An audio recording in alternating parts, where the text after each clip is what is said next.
Welcome back. Let's move on to the project grid. Something that we see a lot of in websites, whether it's an image gallery or a list of your portfolio projects. Grid systems are very important and very common. And as we know, we learned the perfect way to create a grid, CSS Grid, right? So let's see how this would look like and my ideal implementation. First, I want to go to the HTML page. And now let's make this a little bit bigger. In our project grid div, I know I want to use CSS Grid, so I'm going to create a wrapper around this project grid.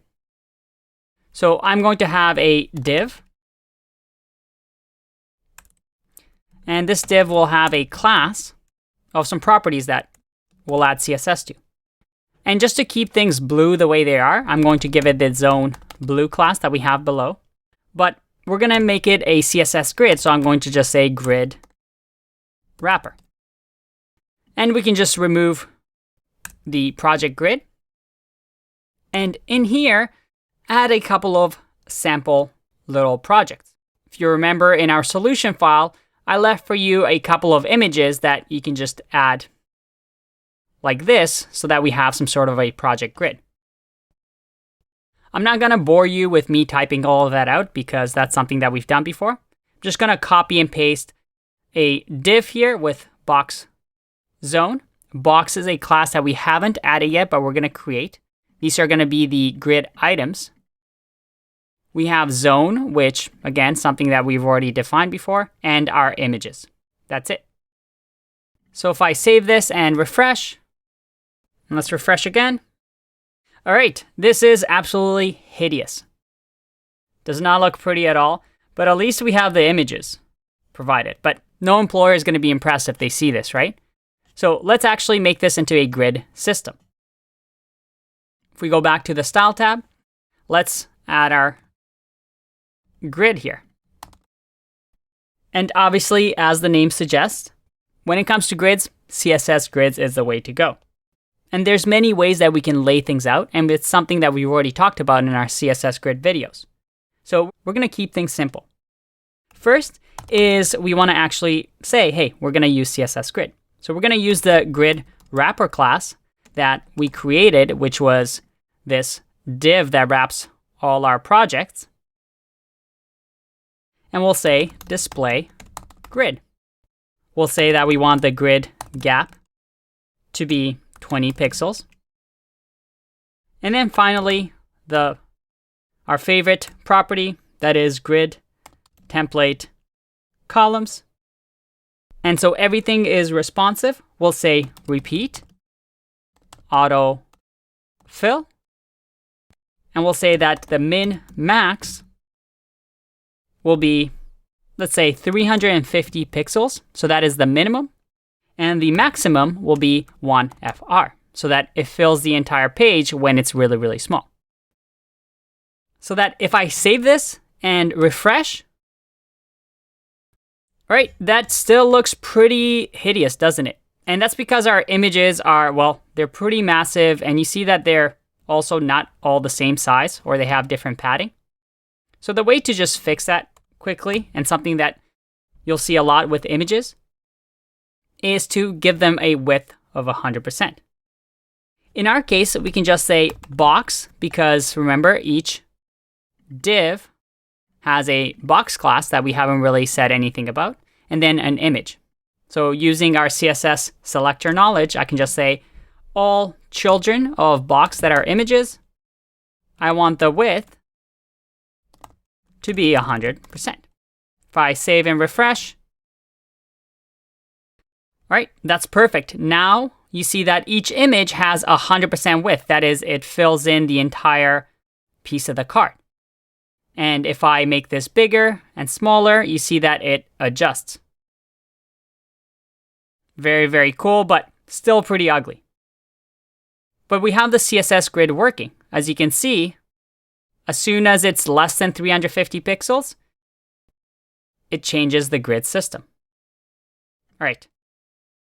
So next, we want to work on the individual cards. That is, we want to have our box And here, we don't really need to add any extra grid properties. I mean, we could if we want, but I like the way things look. I like everything being symmetrical. I want all the items in the grid to be the same. So in here, we can just add our simple CSS properties like, let's say, background color. And we'll just give it a color of, let's say, 444, so that we have this dark color. And we definitely don't want these images to be this big.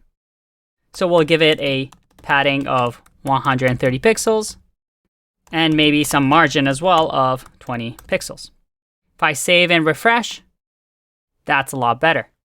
And remember, because we said that the width of the image is 100%, it's going to try and fill the entire box, but because the box now has padding of 130, both at the top, the bottom, and to the left and right, the width is now just this part. So that looks a lot better. And if we look over here, we now have a completely responsive grid system. How cool is that? And how simple was that using CSS Grid?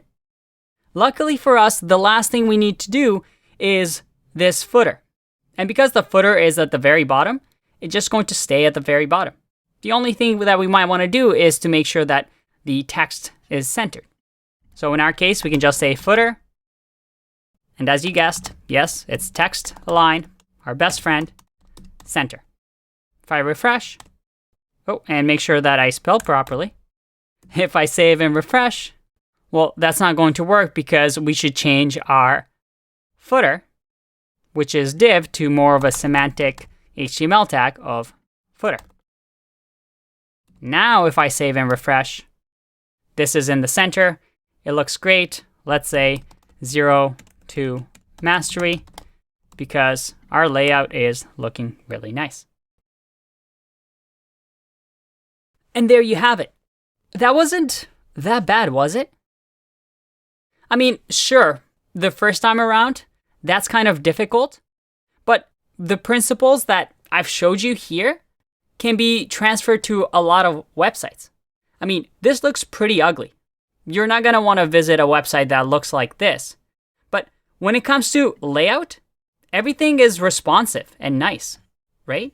And you can imagine yourself expanding on this and building a beautiful website. I wanted to show you this layout system because this is what I would use if I was building a website. I would start off with the HTML and create the layout that is responsive.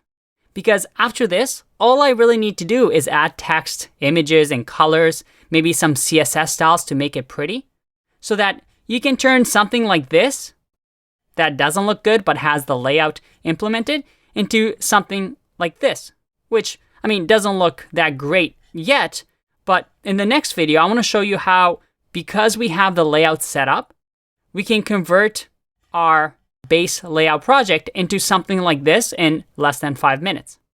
So let's do that in the next video.